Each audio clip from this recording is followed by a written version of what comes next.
جن صاحب نے چیف آف آرمی اسٹاف بنایا تھا باجوہ صاحب کو، ان کے پاس گئے بزرگوار کے پاس، اور اس وقت سے کوشش میں تھے. اب پھر ان سے وعدہ کیا گیا تھا اور وہ لنگر لنگوٹ کس کر میدان میں بھی نکلے تھے، تیاری بھی ساری کر لی تھی، مگر یہ ہے کہ بس دو چار ہاتھ جب لبے بام، قسمت کی خوبی دیکھیے ٹوٹی کہاں کمند، دو چار ہاتھ جب کہ لبے بام رہ گیا.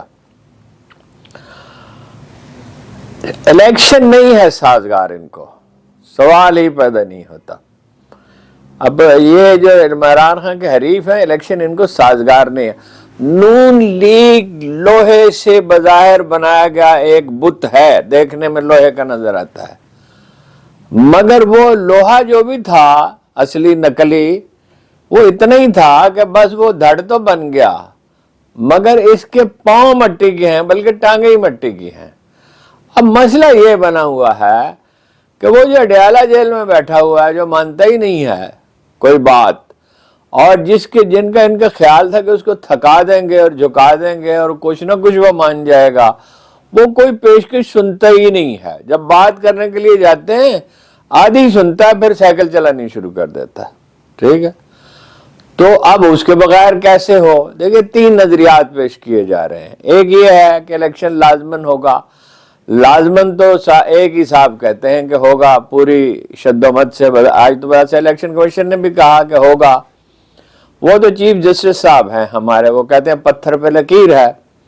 اب اگر ملتوی کرنا ہے تو چیف جسٹس صاحب کو تو اعتماد میں لینا ہوگا، عدلیہ کی اجازت کے بغیر تو نہیں ہو سکتا، اس کا فیصلہ ہے.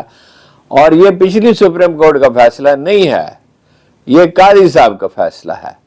اور قاضی صاحب تو ہر چند منٹ کے بعد ایک فیصلہ صادر کرتے ہیں، سماعت کے دوران ہی صادر کرتے رہتے ہیں فیصلے.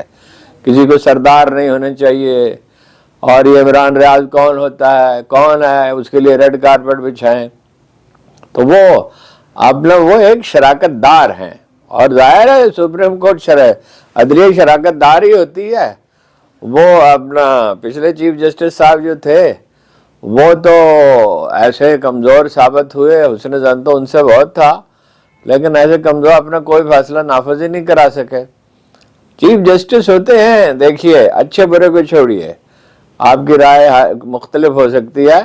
چیف جسٹس ابراہیم جیسے اسلام آباد سے چلے، پشاور پہنچے اور سائل کو کھانا کھلایا اور کہا یہ میری بیٹی ہے اور اس کی حفاظت کا میں ذمہ دار ہوں، اور کوئی پرواہ نہیں. یہاں تک کہہ دیا کہ اس سے بہتر ہے میں مستعفی ہو جاؤں اگر میں اپنا انصاف نہیں کر سکتا. وہ ایک صاحب تھے، نام بھی شاید ابھی یاد آ جائے تو، وہ امیر المومنین حضرت عمر نے ایک گھوڑا خریدا، گھوڑا طیب آ گیا، خوب گھوڑے کو پہچانتے تھے، اتنا پہچانتے تھے کہ ایک دفعہ تو بیت المقدس میں گئے، ترکی گھوڑے پہ سوار ہوئے تو فوراً ہی اتر آئے اور کہا تجھے یہ نخرہ کس نے سکھایا ہے؟ وہ عرب تو گھوڑے کی ایسی پہچان رکھتے تھے کہ کیا کہنے. تو گھوڑا خرید لیا. اب آدمی جو ہے وہ چاہے جناب عمر فاروق اعظم ہی کیوں نہ ہو، مغالطہ تو لگ ہی جاتا ہے.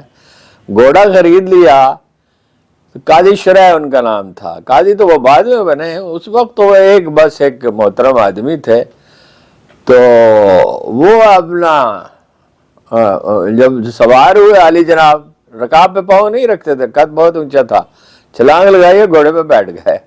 دیکھا گھوڑا تو لنگڑا ہے، اور بدو چالاک تھا جس نے بیچا تھا، اس نے کہا امیر المومنین سودا ہو چکا. قانون سے وہ واقف تھا، اس کو یہ پتا تھا کہ سودا ہو جائے تو منسوخ نہیں ہو سکتا.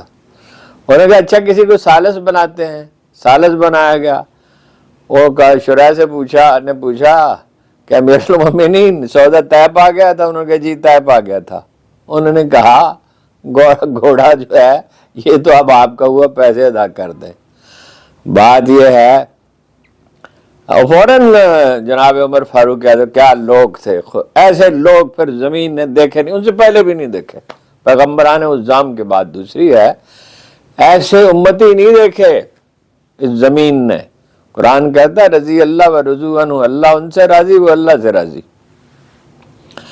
اور ویسے اہل بیت کا ذکر ہمیشہ ساتھ کر دینا چاہیے، اس لیے کہ ان کا دوہرا اعزاز ہے. ایک تو اصحاب تو وہ تھے ہی، اور رسول اللہ کے گھر والے تھے اور ان کا احسان نہیں اتر سکتا کسی گردن سے، یہ بڑی کوتاہی ہو جاتی ہے، لیکن خیر اس کو یاد رکھنا چاہیے۔ تو امیر المومنین نے فوراً پوچھا کہ تم قاضی بننا پسند کرو گے؟ انہوں نے کہا ہاں۔ اور کچھ لوگ تو ان کے بارے میں رائے اعتراض بھی کرتے ہیں، لیکن ان کے فیصلے، ان کی فہم و فراست کی داد دی جاتی ہے۔ جناب مسئلہ یہ ہے کہ قیدی نہیں مانتا اور سارا سسٹم یرغمال ہے۔ اس نے کہہ دیا کون سا IMF، میں تو سینکشن نہیں دوں گا۔ پچھلی دفعہ تو اس کے گھر پہنچے تھے تو اس نے اجازت دے دی تھی، اور انٹرنیشنل ریکگنیشن کیسی ہوگی؟ اب یہ جو مفاد پرست طبقات ہیں وہ یہ نہیں سمجھتے کہ آخر کار ایک تغیر کا وقت ہوتا ہے جس میں تبدیلی آنی ہوتی، اس کے عوامل پک چکے ہیں۔ یہ 75 برس کا مسئلہ نہیں ہے، پتہ نہیں کیوں لوگ کہتے ہیں 75 برس کا، یہ تو ہزاروں برس کا مسئلہ ہے۔ مغلوں کے دور میں خدا کے مخلوق کہاں آسودہ تھی؟ دلی کی آبادی آدھی رہ جاتی تھی جب بادشاہ سری نگر جاتا تھا، سارے سودا سل بیچنے والے، سارے باورچی، سارے دھوبی، سب کاریگر ساتھ چلے جاتے تھے۔ تو یہ تو ہمیشہ سے تھا، اب لوگ اکتا گئے۔ اب یہ جو مفاد پرست آدمی ہوتا ہے اس کا ذہنی توازن ٹھیک نہیں ہوتا، نہ طبقات کا ٹھیک ہوتا ہے، آخر کار اسے گرنا ہوتا ہے۔ یہ امید بندی 1940 میں قرارداد پاکستان سے، وہ قائد اعظم دنیا سے تشریف لے گئے، پاکستان تو بن گیا، تو باقی تو کوئی ایسا تھا نہیں جس میں یہ سکت ہوتی۔ ان کے نظریات واضح تھے، آپ وہ کتاب میں دیکھ سکتے ہیں جو قائد اعظم کے نام، ان کو علامہ کا نام خطوط ہے اور علامہ کا ان کا نام ہے، جناب محمود علی نے مرتب کی تھی۔ پھر یہ امید وابستہ ہوئی یہاں بھٹو سے، وہاں شیخ مجیب الرحمان سے، اور اس میں کچھ عرض کرنے کی ضرورت نہیں ہے، انہوں نے جاگیرداروں کو بھٹو صاحب نے تو اگلے الیکشن میں دے دیے ٹکٹ اور معیشت برباد کر دی نیشنلائزیشن کا۔ پھر نظام مصطفیٰ کی تحریک میں کچھ لوگوں سے 77 کی جو ریگنگ کے بعد تحریک ہوئی، بعد میں تو خیر ایسی ریگنگ ہوئی کہ اس سے بھی بڑھ کر ہوئی، وہ بھی پوری نہ ہو سکی، وہ بھی نعرہ ہی تھا، ٹھیک ہے۔ تو کچھ لوگوں کو MMA سے بھی امید تھی، چند گنتی کے لوگوں کو جو پرانے مذہبی خیالات کے لوگ ہیں، جو اثر اب امید وابستہ ہے عمران خان سے، اور اس پہ زیادہ امید اس لیے وابستہ ہے کسی بھی شخص سے زیادہ، قائد اعظم سے تو خیر کسی کا موازنہ ہی نہیں ہو سکتا، کہ وہ اس طرح کھڑا ہے کہ جنبش ہی نہیں کرتا، جیسے پہاڑ اپنی جگہ سے نہیں ٹلتا۔ وہ کیا کہا تھا شاعر نے کہ پہاڑ کاٹنے والے زمین سے ہار گئے، مگر یہ کہا کہ آپ ہم تو بوجھ ہیں زمین کا بوجھ اٹھانے والے کیا ہوئے؟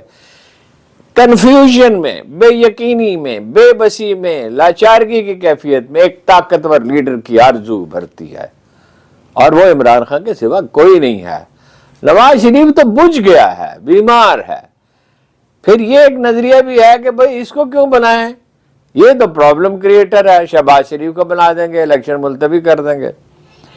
لیکن میں تیسرے نظریے کا قائل ہوں، اور چند گھنٹے بعد دوبارہ گفتگو کرتا ہوں تو عرض کروں گا کہ عمران خان کی شراکت کے بغیر کوئی پائیدار نظام تشکیل پا سکتا ہی نہیں ہے۔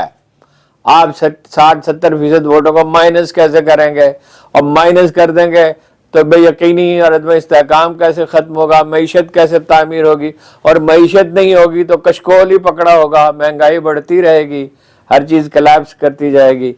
اور فی الحال اتنا ہی، آپ کا بہت بہت شکریہ، چند گھنٹے بعد دوبارہ آپ سے بات